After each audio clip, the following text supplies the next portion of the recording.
blood test sila buong pamilya. Because hinahamon niya si Amy, tapos na si Amy, sila na.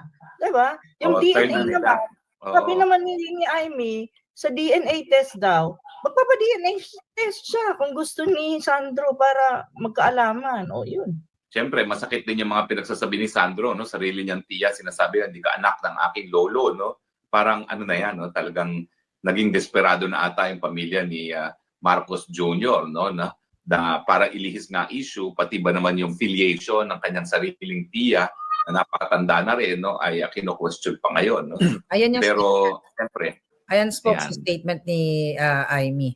Anong sabi ni Amy? Ayan, gusto kong paingayin ni Sandro ang usaping hindi ako tunay na kapatid tunay na kapatid. Isa lamang ang solusyon. Magpapa-DNA test ako. Magpa-hair follicle test sila. Tama naman. Tama. Magpa-hair follicle test sila.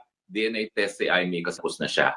Hindi naman takot ata si Senator Amy sa mga sinasabi ni Sandro. Kaya niyang pangatawanan. Ang tanong, si Sandro ba kaya niyang gawin ang hinahamon ng tiyan?